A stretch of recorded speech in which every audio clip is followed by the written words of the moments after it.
मयूरेश जोशी मेरे साथ हैं, फंडामेंटल विशेषज्ञ हैं। मयूरेश, आमतौर पर हम ईपीएस, अर्निंग्स, साथ ही साथ अगर आप देखें अर्निंग्स विजिबिलिटी पर ध्यान देते हैं, लेकिन ये वो आंकड़ा है, पॉलिटिकल इक्वेशन, शायद जो बाजार की तस्वीर, तकदीर और आई थिंक जो मोमेंटम है उसको जनरेट करने के लिए बहुत जरूरी था। अगर एनडीए वाकई 147 सीटों के साथ बिहार चुनाव जीतता है तो बाजार का मूड क्या होगा?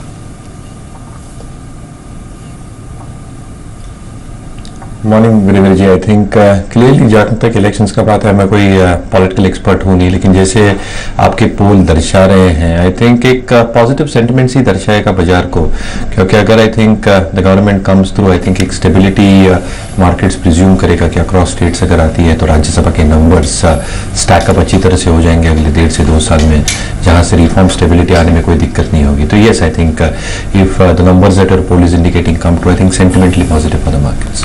जी अविनाश, आप कुछ कमेंट करना चाहेंगे इस पर, क्योंकि बिहार इलेक्शंस को अगर राजनीतिक गणित के तौर पर देखें तो एक गेम चेंजर इलेक्शन के तौर पर देखा जा रहा है। अगर इस पोल पर यकीन करें, अगर एनडीए को 147 सीट्स मिलती हैं तो इसके मायने मार्केट्स के लिए क्या होंगे?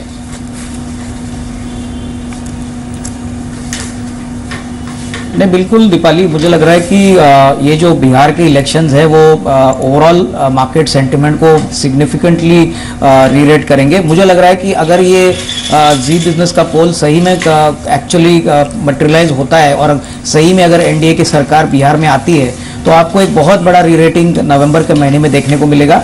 और क्लियरली जो स्ट्रैटेजी एनडीए ने अप्लाई की है, मुझे लग रहा है कि आगे अगर ये विन आती है तो काफ़ी रिफॉर्म मेजर्स जो पहले से अटके हुए थे वो शायद बीजेपी गवर्नमेंट आगे पार्लियामेंट में पास कर सकती है। तो मुझे लग रहा है कि डेफिनेटली मार्केट्स में जिस प्रकार की माहौल अगस्त और सितंबर में हमने देखा था कि काफ़ी बिकवाली का माहौल था, मेरे ख्याल से एफआईएस को भी ये बात काफ़ी पसंद आएगी और एफआई का भी जो इन्फ्लो है वो वापस काफ़ी जोर से वापस रिज्यूम होगा। तो ओवरऑल काफ़ी पॉजिटिव रीरेटिंग अपॉर्चुनिटी है नवंबर का महीने से। जी चलिए, 9 बजे है, वक्त हो गया शेयर बाजार को यहीं समेटने का। हर रोज की तरफ शुरुआत करते हैं फर्स्ट ट्रेड की। पहले देख लेते हैं हेडलाइंस।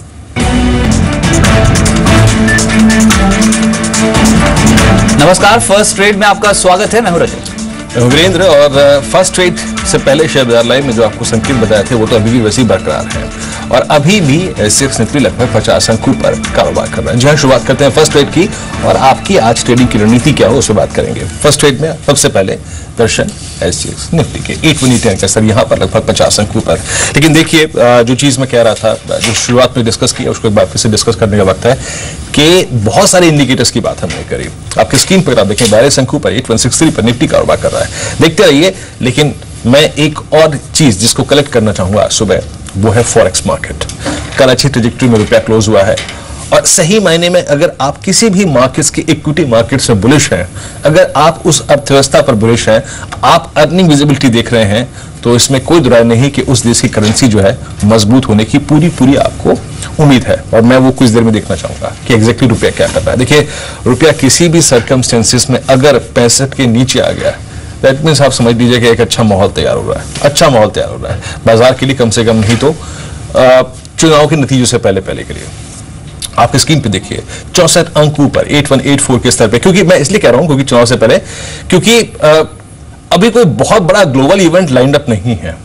अब चाइना क्या करेगा अपनी करेंसी के साथ, कि यूएन डेवल्यूशन ना कर दे, कोई बड़ी बात होगी। लेकिन 6526 पे, आई मीन 2 पैसे कमजोर, लेकिन एक सेफ ट्रेजेक्टरी में। और देखिए, कोई बड़ा ग्लोबल इवेंट नहीं है, तो रुपया अगर मजबूती की तरफ बढ़े तो वो ज्यादा अच्छा होगा। और याद रखिए, मैं जब कह रहा हूं कि मजबूती की तरफ बढ़े, ऐसा नहीं है कि किस दिन आप 25-30 पैसे मजबूत होकर देखेंगे, क्योंकि आरबीआई को वोलेटिलिटी को भी देखना है, वो उसको भी एड्रेस करेगा। वो नहीं चाहता कि चाहे वो तेजी हो, चाहे मंदी हो, चाहे वो मजबूती हो, चाहे कमजोरी हो, वो एकदम से आ जाए। वोलेटिलिटी उनको एड्रेस करनी है, धीरे धीरे ग्रेजुअली किसी भी डायरेक्शन में बढ़े, लेकिन मार्केट फोर्सेस अपने आप अपना जो रुख है वो तय करेंगे। एक बार फिर से इंडिकेटिव एक्शन पे आते हैं। एग्जैक्टली क्या कर रहा है निफ्टी, अगर आप देखें ऑलमोस्ट 60 अंकों पर था, एक बार फिर से इंडिकेटिव एक्शन में आइए। अब 62 अंकों पर, इन्फोसिस बिल्कुल फ्लैट 1181 पे, टीसीएस लगभग 32 रुपए ऊपर 2744 के स्तर पे कारोबार करता हुआ, आईसीआईसीआई बैंक लगभग 4 रुपए ऊपर 283 पे, एसएल टेक्नोलॉजीज लगभग 9 रुपए ऊपर 870 का स्तर यहाँ पे, पावर ग्रिड बिल्कुल फ्लैट 132 पे 86 पे कारोबार करता हुआ, कोल इंडिया लगभग 3 रुपए ऊपर 332.80 का स्तर यहाँ पर। उसके बाद बीटीसीएस लगभग फ्लैट है 210 के स्तर पे लगभग 75 पैसे ऊपर, और सन फार्मा लगभग 7 रुपए ऊपर 905 के स्तर पे, और आईडीएफसी करीब 6385 पर 1 रुपए ऊपर कारोबार करता हुआ, और एचडीएफसी 1260 के स्तर पे 3 रुपए ऊपर। हाउसिंग लोन दरें घटाई है इन्होंने, एनटीपीसी लगभग 7 रुपए ऊपर 129 का स्तर यहाँ पे, एसबीआई 243 का स्तर यहाँ पर लगभग 3 रुपए 50 पैसे का इजाफा। रजत, चलिए तो सीधा चलते हैं। अब मेरे सहयोगी मेरे साथ जुड़ चुके हैं। बाजार में इंडिकेटिव एक्शन तो काफी स्ट्रांग देखने को मिल रहा है, उसका इंपैक्ट कुछ चुनिंदा स्टॉक्स पे आएगा। साक्षी, अंचल और सुमित मेरे साथ मौजूद है। साक्षी, सबसे पहले आपके पास मैं आता हूं, आज की ट्रेडिंग पिक्स कौन से हैं ये बताएं। शुक्रिया रजत। आज के पहले ट्रेडिंग आइडियाज प्रकाश काबा की तरफ से ग्लेनमार्क पर पॉजिटिव है, खरीदारी की सलाह दे रहे हैं। टारगेट बताया 1090 का और स्टॉप लॉस आप लगा सकते हैं 1036 का। एशियन पेंट्स पर भी इनकी पॉजिटिव राय है, टारगेट बताया 870 और स्टॉप लॉस बताया 840 का। इम्तियाज कुरैशी की तरफ से राय है, आईसीआईसीआई बैंक पर खरीदारी की सलाह है, टारगेट बताया 289 का और स्टॉप लॉस बताया 277 का। इसके अलावा टाटा स्टील पर भी इन्होंने खरीदारी की सलाह दी है, टारगेट बताया 236 और स्टॉप लॉस हम लगा सकते हैं 219 का। आखिरी ट्रेडिंग आइडियाज मुदित गोयल की तरफ से एचडीएफसी पर पॉजिटिव है, खरीदारी की सलाह दे रहे हैं, टारगेट बताया 1290 और स्टॉप लॉस बताया 1245 का। इनकी आखिरी पिक है एलआईसी हाउसिंग फाइनेंस की, यहां पर भी इनकी बुलिश राय है, टारगेट बताया 498 और स्टॉप लॉस बताया है 475 का। चलिए, कुछ ऐसे ट्रेड्स जो आज इंट्राडे पर्सपेक्टिव से और जो अच्छी खासी तेजी पकड़ सकते हैं। सभी कॉल्स जो है वो खरीदारी की रडार पर आई हैं, लेकिन ब्रोकिंग हाउसेस रिपोर्ट से कहते हैं इंस्टीट्यूशनल एक्टिविटी कहां पर स्ट्रांग हो सकती है। अंचल, वो बताएं। शुक्रिया रजत। पहली कॉल रहेगी गोल्डमैन सैक्स की तरफ से भारतीय एयरटेल पे। सबको पता है कि रिलायंस जियो 2017 से लॉन्च हो रहा है और उसका इंपैक्ट सब मानते हैं कहीं ना कहीं सभी टेलीकॉम शेयरों पे आएगा, लेकिन गोल्डमैन सैक्स ने साफ तौर पे कहा है कि इसका जो इंपैक्ट है रिलायंस जियो के लॉन्च का, उसका डायरेक्ट इंपैक्ट भारती के डेटा सर्विसेज पे आएगा और जिसके चलते भारतीय अपनी जो डेटा प्लान है उसकी दरें करीब 25% तक घटा सकती है। लेकिन फिर भी गोल्डमैन सैक्स का मानना है चिंता की विषय नहीं है कंपनी के लिए, कंपनी काफी साउंड है। स्पेक्ट्रम की अगर बात करें तो काफी बड़ा स्पेक्ट्रम है कंपनी के पास और ओवरऑल अगर दाम घटते हैं डेटा के तो कंपनी की जो डेटा मांग है वो बढ़ती हुई दिखेगी, कस्टमर बेस बढ़ता हुआ दिखेगा, जो निगेट करता हुआ दिखेगा प्राइस कट को। इसके चलते वो काफी बुलिश अभी भी है भारतीय एयरटेल पे। साथ ही जेपी मॉर्गन ने एचडीएफसी लिमिटेड के ऊपर एक रिपोर्ट जारी की है, दरें घटान जो बेस प्राइम लेंडिंग रेट्स घटाई है एचडीएफसी ने, उसके बाद ये रिपोर्ट जारी की है। उन्होंने कंपनी की जो ओवरवेट रेटिंग है उसको बरकरार रखा है और टारगेट दे रहे हैं 1400 रुपए का।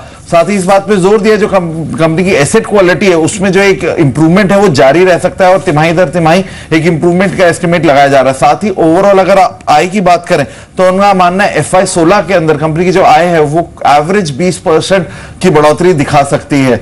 लास्ट कॉल रहेगी अदानी पोर्ट्स पे सिटी की तरफ से। उन्होंने बाय रेटिंग को बरकरार रखा है अदानी पोर्ट्स की और लक्ष्य दिया 372 का। कंपनी ने जो MOU साइन किया LNT का, वो सिटी का मानना है काफी पॉजिटिव है कंपनी के लिए और इसके चलते न केवल इनका जो पोर्ट कारोबार है वो इंप्रूव होता हुआ दिखेगा बल्कि जो ओवरऑल कारोबार है कंपनी का, ओवरऑल आय है वहां पे भी एक इजाफा देखने को मिलेगा। चलिए, तो अदानी पोर्ट्स साथ ही साथ एचडीएफसी यहाँ पर पॉजिटिव रिपोर्ट और भारतीय एयरटेल, इसमें मैं विस्तार से चर्चा करूंगा आज के गेस्ट के साथ, लेकिन फटाफट से जान लेते हैं कि आज के सुपर 7 स्टॉक्स कौन से जो आज रफ्तार पकड़ सकते हैं बाजार की पॉजिटिव ओपनिंग हुई तो। सुमित, आप बताएं आज के सुपर 7 स्टॉक्स। शुक्रिया रजत। जो पहला शेयर है वो है वोकहार्ट का। कंपनी के लिए एक अच्छी खबर भी है कि चिकल थाना प्लांट का इंस्पेक्शन हुआ और MHRA ने इस इंस्पेक्शन के बाद कोई ऑब्जर्वेशन नहीं पाया, तो ये कंपनी के लिए एक अच्छा ट्रिगर है। 1% के आसपास की बढ़त इंडिकेटिव एक्शन में भी देखी जा रही है, आप नजर रखिए इसके ऊपर। उसके अलावा भारत अर्थ मूवर्स लिमिटेड BEL का शेयर दूसरा होगा, जहां पर सरकार से करीब 79-10 करोड़ रुपए का एक ऑर्डर मिला है कंपनी को। बड़ा ऑर्डर कहा जा सकता है, डिफेंस स्पेस से कंपनी को ऑर्डर मिला, डिफेंस मंत्रालय से, और डिफेंस स्पेस वैसे भी रेट हो रहा है, खासतौर से जिस तरह के नए ऑर्डर डिस्बर्स हो रहे हैं। कंपनी के लिए एक अच्छी खबर है, 40 रुपए का इजाफा इंडिकेटिव एक्शन देखा जा रहा है। अदानी पोर्ट तीसरा शेयर होगा, जहां पर 70,000 करोड़ रुपए का निवेश सागरमाला प्रोजेक्ट में किया जाएगा। PPP मॉडल के तहत ये निवेश होगा और जो पोर्ट एग्जिस्टिंग पोर्ट्स है उनके डेवलपमेंट के लिए और नए पोर्ट्स बनाने के लिए कामकाज हो सकता है। अच्छी खबर है पोर्ट स्पेस के लिए और अदानी पोर्ट्स का एक फायदा भी उठा सकती है। करीब 13 रुपए ऊपर इंडिकेटिव एक्शन में शेयर देखा जा रहा है। इसके अलावा EPS शेयर के बतौर गुडियर चुना गया है, ये आपकी तरफ से गुडियर EPS शेयर के बतौर चुना गया, तो इस पर भी आप नजर रखें। वैसे भी रबर की कीमतें जो फॉल हुई थी उसका एक इंपैक्ट आया था पिछले क्वार्टर के अंदर। इस क्वार्टर के नंबर्स कैसे रहते हैं इस पर नजर रहेगी, लेकिन 2 रुपए की बढ़त इसमें जरूर देखी जा रही है। और दूसरा VIP इंडस्ट्रीज, ये कंपनी चुनी गई है संदीप की तरफ से EPS शेयर के बतौर। यहां पर भी कुछ तेजी की उम्मीद आप लगा सकते हैं। वैसे भी कंपनी एक्सपोर्ट ओरिएंटेड कारोबार है और डॉलर की जो इक्वेशन है वो कंपनी के लिए काफी सकारात्मक है। 83 रुपए के स्तरों पर शेयर ऑलरेडी कामकाज कर रहा है। सुपर 8 शेयर के बतौर एडवांटा को चुना गया है, जहां पर आपने इस शेयर को चुना है। सीड्स कारोबार के अंदर ये कंपनी कामकाज करती है और एक अच्छे एवेन्यूज, एक अच्छे फंडामेंटल्स भी हैं।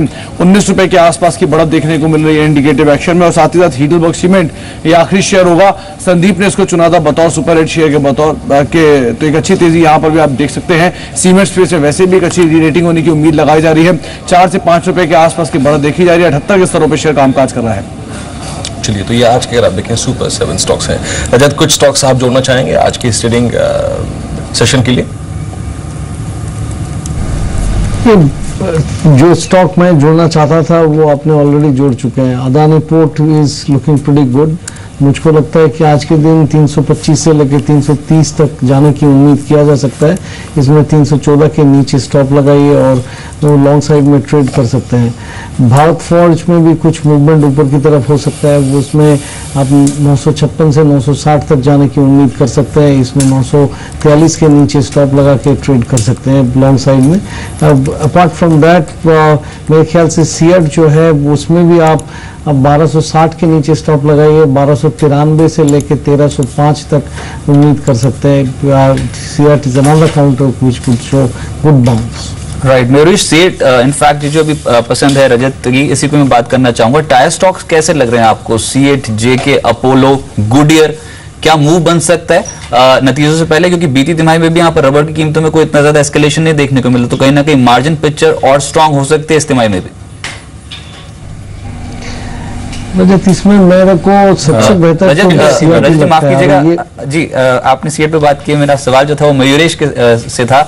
उनसे मैं जानना चाहता हूँ कि फंडामेंटल ग्राउंड्स पे इस समय टायर स्टॉक्स कैसे लग रहे हैं, खासतौर से गुडियर और सीएट?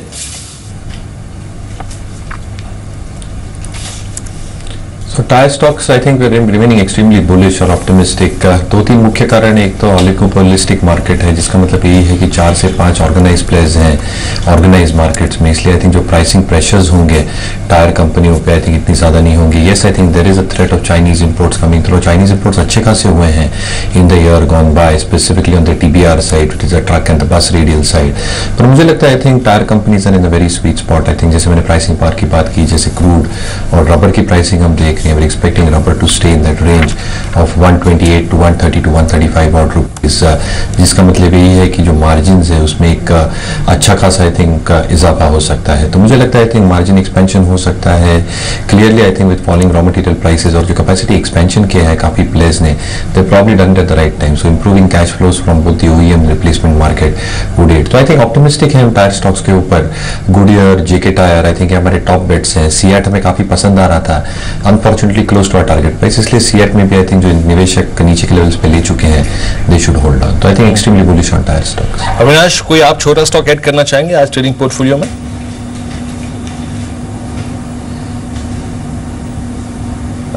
मुझे लग रहा है कि वीरेंद्र रेट सेंसिटिव्स के पॉइंट ऑफ व्यू से मुझे IRB रोड डेवलपर्स काफ़ी पसंद है। मुझे लग रहा है कि जो भी रेट कट का फ़ायदा होगा वो ऐसी कंपनीज को होगा जहां पे वर्किंग कैपिटल रिक्वायरमेंट और डेट बैलेंस शीट पे काफ़ी है। और अगर हम इस कंपनी की ऑर्डर बुक देखें तो विजिबिलिटी बहुत ही बढ़िया है, करीबन 6,500-7 हज़ार करोड़ की ऑर्डर बुक है। तो मुझे लग रहा है कि ये एक ऐसा शेयर है जहां पे री-रेटिंग काफ़ी समय से रुकी हुई है। आई मीन रेट कट के बाद होपफुली 1-2 क्वार्टर्स में आपको नंबर्स भी रिफ्लेक्ट होंगे। तो मेरे ख्याल से रेट सेंसिटिव्स में मुझे IRB रोड डेवलपर्स पसंद है, तो यहाँ पे डेफिनेटली एक पोजीशन ली जा सकती है। राइट, लेकिन एंजेला मर्केल और साथ साथ प्रधानमंत्री नरेंद्र मोदी आज बेंगलुरु दौरे पे होंगे, तो साफ तौर पे कुछ चुनिंदा शेयर्स कंपनियां जो फोकस में होंगी उसमें बॉश तो कहीं ना कहीं सामने आएगा ही। बॉश के स्टॉक प्राइस पे जरूर आज नजर रखें और साथ साथ IT काउंटर्स वो कहीं ना कहीं आज ट्रेडर्स के रडार पर रहेंगे। अविनाश, आपसे मैं पूछता हूँ बॉश कैसा लग रहा है मौजूदा लेवल्स पे, और साथ साथ IT पे अगर चुनना हो इन्फोसिस के नतीजों से पहले कौन से स्टॉक के साथ जाएंगे आप?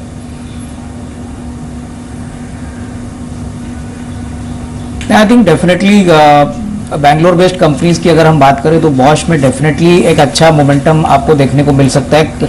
कंपनी का जो मेन बिजनेस आता है वो ट्रक सेगमेंट से आता है और क्लियरली एक ही छोटा सा डिसअपॉइंटिंग फैक्ट बॉश के लिए है कि ट्रैक्टर मार्केट अभी भी थोड़ा स्लो चल रहा है, तो शायद थोड़ी सी दिक्कतें बॉश को रहेगी। लेकिन ओवरऑल अगर हम कंपनी का बिजनेस मॉडल देखें तो डेट फ्री बैलेंस शीट है, रिटर्न ऑन इक्विटी भी काफ़ी बढ़िया है। मेरे ख्याल से अगर लंबा निवेश की बात करें तो कोई भी गिरावट बॉश के लिए अच्छी रहेगी।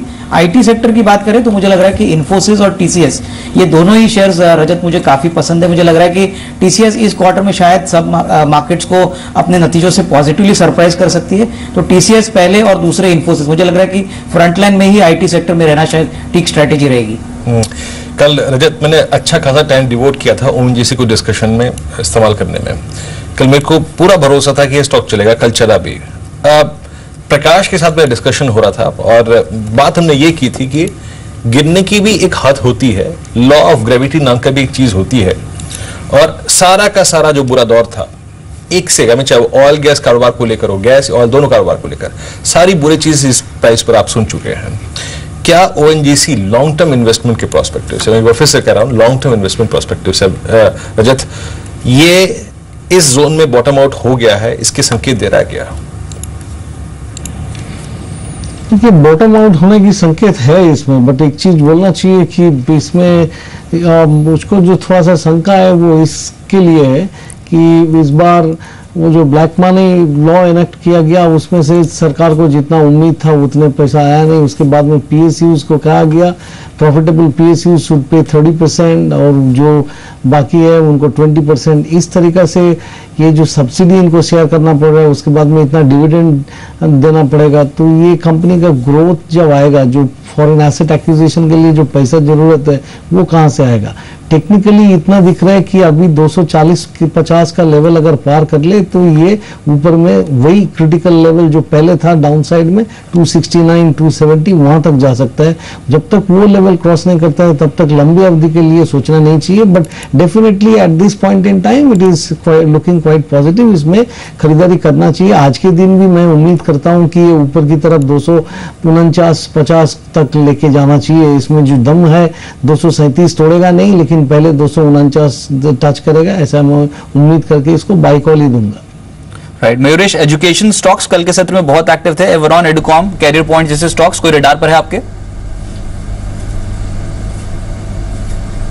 Clearly I think education stocks में आई थिंक एमटीआई में काफ़ी पसंद आ रहे हैं। जैसे इन्होंने टाइप की है हैदराबाद के इंस्टीट्यूट के साथ, काफ़ी नंबर ऑफ स्टूडेंट्स ऐड हो चुके हैं, और अगर हम नतीजे देखें तो आई थिंक जो इनकी एक डिस्ट्रीब्यूशन थी आईपैड्स को लेकर, आई थिंक उसकी वजह से I think you would have seen some amount of compression happening on the EBITDA front. लेकिन मुझे लगता है I think earnings growth will be quite stupendous for a stock like MTI Educare. जहाँ तक I think EBITDA margin का सवाल है, you would see steady margin expansion happening as well. इसलिए I think MTI Educare is something that we are liking from this space.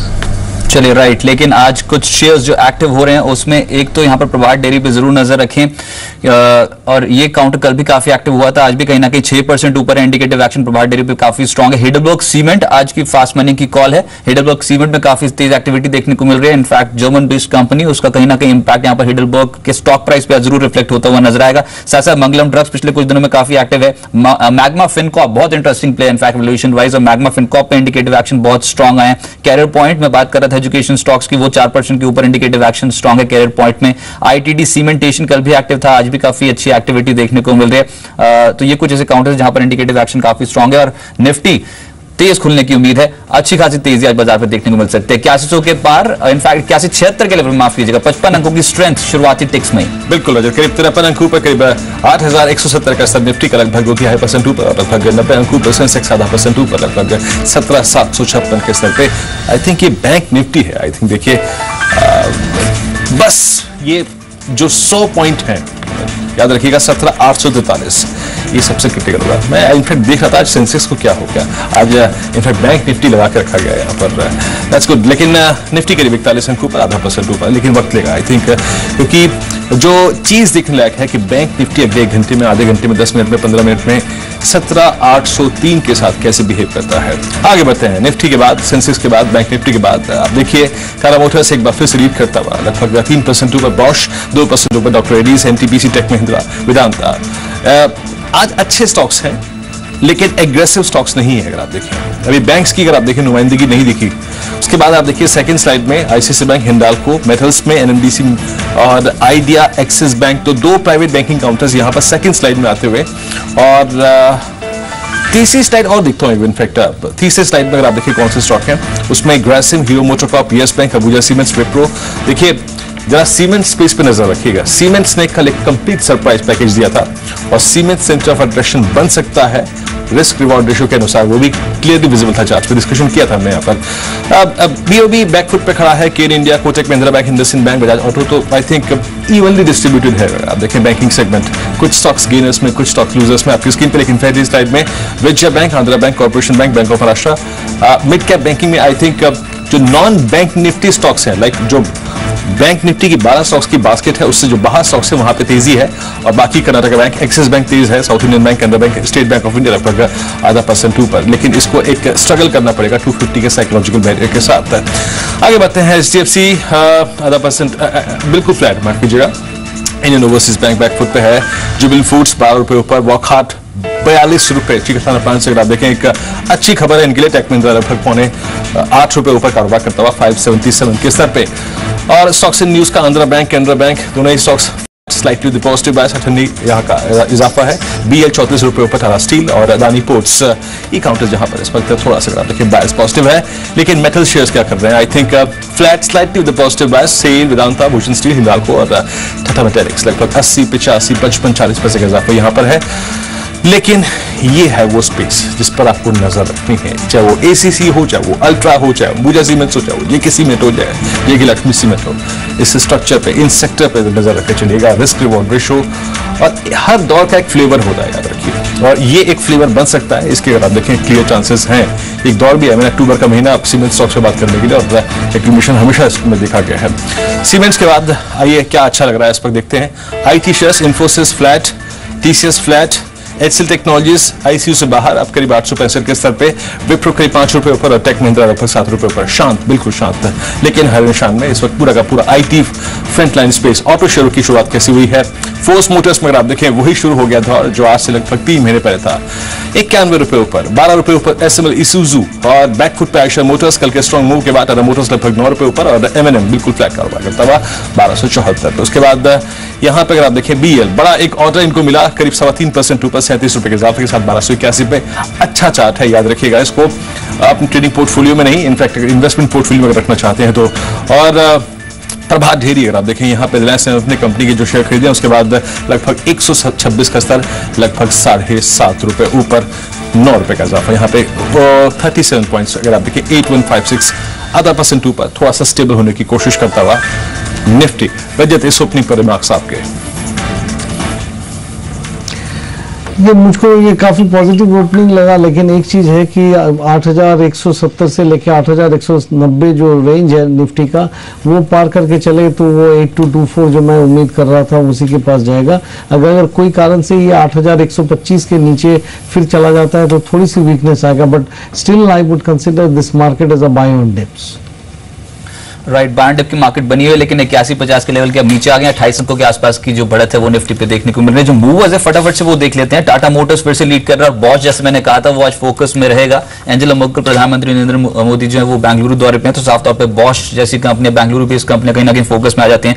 Doctor Reddy's, take Mahindra, ये कुछ ऐसे stocks हैं जहां पर आज मूव काफी स्ट्रॉन्ग देखने को मिल रहा है। साथ साथ वेदांता और NTPC, ये कुछ ऐसे शेयर्स हैं जहां पर अच्छी एक्टिविटी देखने को मिल रही है। लेकिन मिड कैप स्पेस में कोई स्टॉक इनफैक्ट जहां पर एक अच्छी खासी तेजी देखने को मिल रही है, उस पर बात कर लेते हैं। वीरेंद्र, इनफैक्ट आज का स्टॉक ऑफ द डे कौन सा होगा जो आज काफी अच्छी एक्टिविटी शो कर सकता है?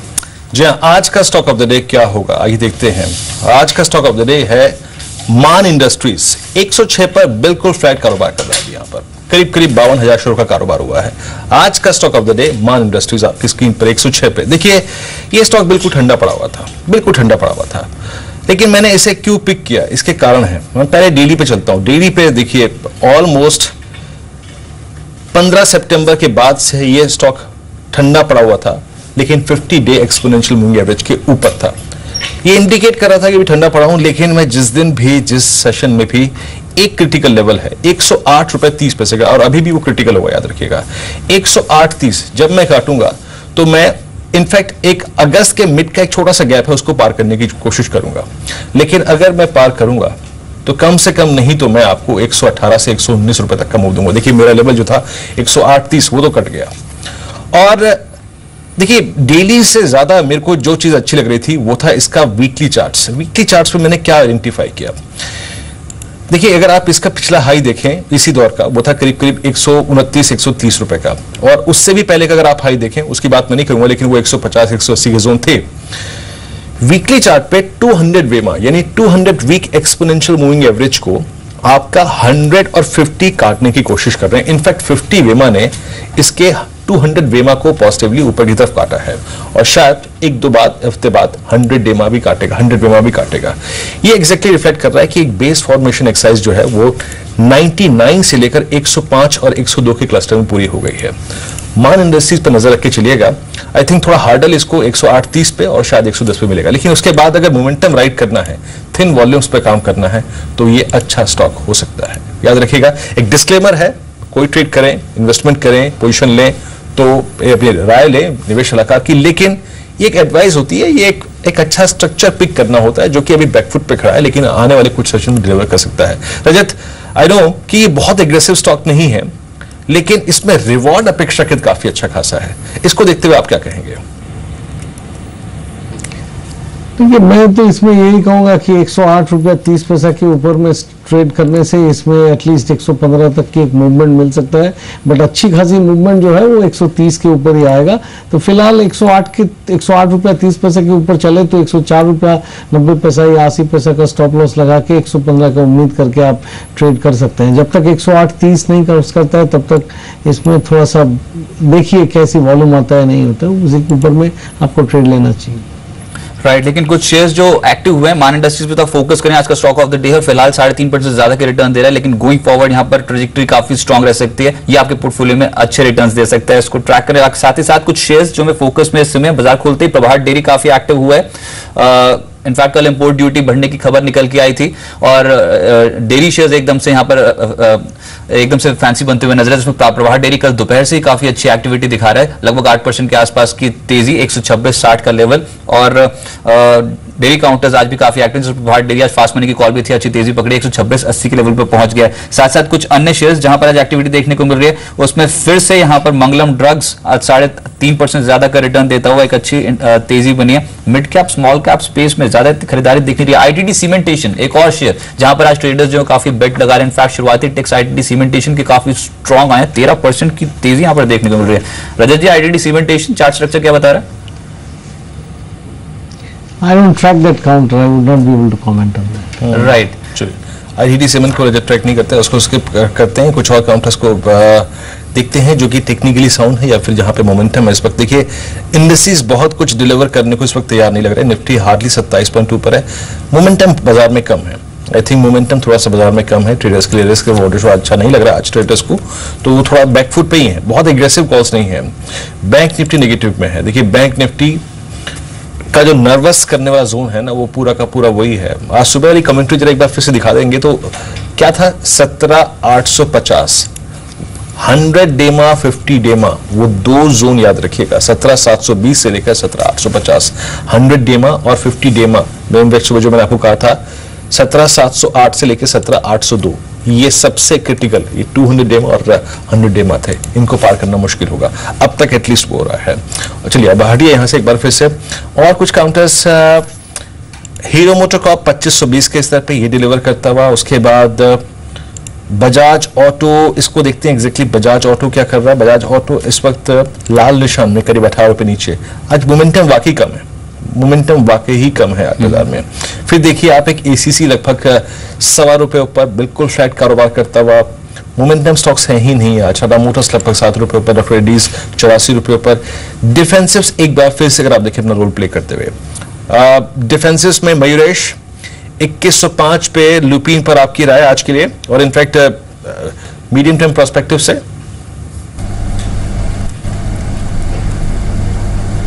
सो clearly Virendra ji, I think जो स्टॉक ने मूवमेंट दी है, I think that has been an exceptional move. पिछले क्वार्टर में अगर हम नतीजे देखे तो कोई एफडी अप्रूवल्स आए नहीं थे, लेकिन इनकी एएनडीए पाइपलाइन काफी स्ट्रॉन्ग है, जो इन्होंने प्राइस हाइक ली थी फॉर्टमेट पे, I think that is a substantial price hike, EPS accretion होगा 3 से 4 बिप्स, डेफिनेटली मार्जिन पे ऐड होंगे, लेकिन वैल्यूएशंस थोड़े महंगे हैं, तो आई थिंक 4-5% मूव ऑन द अपसाइड मैं रूल आउट नहीं करता, but I think again that is what we are looking at in terms of fair valuation. यही क्षेत्र में देखना है तो मुझे लगता है I think Aurobindo pharma is something that I still continue to like and prefer. Injectables के approvals can be a huge margin accretive business for them. Activists और Natrol के जो इनके जो integration हुए हैं, 80% business formulation से आता है, इनकी भी A&A pipeline काफी strong है, और मुझे लगता है जो ऑफ जेनेरिक पेटेंट चाहेंगे around $70 billion और इनकी market share in the ARV market that also holds stand. Valuations भी काफी महंगे नहीं है, मुझे लगता है Aurobindo is a very good pick from bottom of approach pharma space. Right, साथ ही साथ टाटा मोटर्स आज भी लगभग 2% से ज्यादा का रिटर्न दे रहे हैं, और ये फिर से निफ्टी को आउट परफॉर्म कर रहा है, 2.5% की तेजी यहाँ पर शुरुआती टिक्स में बढ़ी। और जो अभी फार्मा काउंटर्स की बात हो रही है उसमें डॉक्टर रेड्डी, सन फार्मा, ल्यूपिन, इन सभी में मूव काफी स्ट्रांग देखने को मिला। हीरो मोटोकॉर्प में एक्टिविटी काफी स्ट्रांग है। ऑटो पैक में अविनाश कैसा लग रहा है टाटा मोटर्स? बहुत ज्यादा बीटन डाउन है, वैल्यूएशंस के सपोर्ट कर रहे हैं जो मूव मिला पिछले 2 ट्रेडिंग सेशन में, या फिर ऊपरी स्तर पर प्रॉफिट बुकिंग की एडवाइस देंगे आप? नहीं, मुझे लग रहा है कि रजत टाटा मोटर्स में डेफिनेटली जिस प्रकार का इम्पैक्ट हमने JLR के सेल्स पे चाइना मार्केट में देखा था, उसकी पिटाई ऑलरेडी शेयर के प्राइस में हुई थी। मुझे लग रहा है कि मार्केट्स इस पॉइंट को लेके काफी पॉजिटिव है कि यूरोप में और यूएस में JLR का एक्सपोजर काफी अच्छा बढ़ा है। डोमेस्टिक मार्केट में अगर हम CV सेल्स देखें तो अच्छी तरह से ऑलमोस्ट सितंबर के महीने में 52% हेवी ट्रक सेल्स बढ़े हैं। तो ओवरऑल मुझे लग रहा है कि अगर हम थोड़ा सा लंबा पिक्चर देखें तो टाटा मोटर्स में डेफिनेटली वैल्यूएशंस काफी अट्रैक्टिव लग रहा है, क्योंकि अगर हम नेक्स्ट 3 to 6 मंथ्स का व्यू ले तो मुझे लग रहा है कि चाइना फैक्टर में भी थोड़ी बहुत स्टेबिलिटी अगर आती है तो मार्केट्स डेफिनेटली इस पॉइंट ऑफ व्यू से टाटा मोटर्स को एक थम्स अप देंगे। और क्लियरली डाउनसाइड कैप्ड है, लेकिन ऊपरी लेवल्स पे अगर कोई 3 to 6 मंथ्स का व्यू लेके चलेगा तो डेफिनेटली टाटा मोटर्स में अच्छा रिस्क रिवॉर्ड बन सकता है। कोई छोटा ट्रेड, कोई छोटा स्टॉक निकालने की कोशिश करते हैं। मोमेंटम, क्योंकि निफ्टी ने बहुत कुछ लूज कर दिया है, 8139 का स्तर यहाँ पर बहुत कुछ लूज करा है। तो दोनों ही indices, benchmark indices, Nifty, bank Nifty अपने 100 डे मा 200 डे मा से थोड़ा सा शाई करते हुए, थोड़ा सा अगर आप देखें हिचकिचाते हुए उससे मैं फिर एक कुछ छोटा स्टेट आइडेंटिफाई करने की कोशिश करूंगा, लेकिन इनफैक्ट अब तक कोई अगर आप देखें से ट्रेड मिला नहीं है। कुछ देर में हमारा खास सेगमेंट मालामाल डेली आएगा, उसको देखेंगे, लेकिन वहां पर जब हम स्टॉक आइडेंटिफाई करते हैं तो हमारे ऑलमोस्ट 6 क्राइटेरियाज होते हैं, वो फंडामेंटल पिक होती है, उस पर हम बात करते हैं, कुछ देर में बात करेंगे उस पर। लेकिन उससे पहले एक थोड़ा सा नजर डाल लेते हैं एक और ऐसे स्टॉक पे जो छोटा है लेकिन देखिए कुछ करने को तैयार लग रहा है। लेट्स टेक DCW 2175 पर। रजत, आपको लगता नहीं कि ये स्टॉक कुछ डिलीवर करने को तैयार कर रहा है? और 22 के ऊपर अगर एक कंप्लीट सरप्राइज पैकेज ये बन जाए, 23, 24, 25, 26, इनफैक्ट 25, 22, 45 तो हो ही गया, अगर 24, 25 हो जाए तो कोई बड़ी बात नहीं होगी इस स्टॉक के लिए।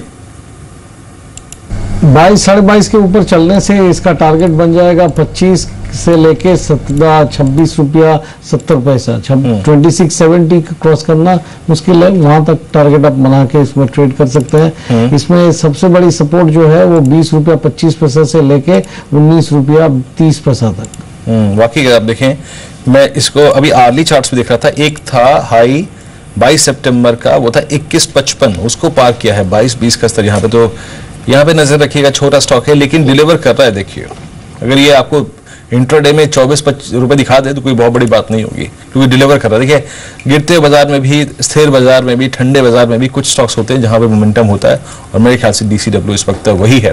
लेकिन अब बात करते हैं मालामाल डेली की, कुछ देर में बात करेंगे उसके बारे में, क्योंकि वहां का जो स्टॉक है ना उस पर थोड़ी सी नजर रखिए, क्योंकि मोमेंटम आज नहीं है।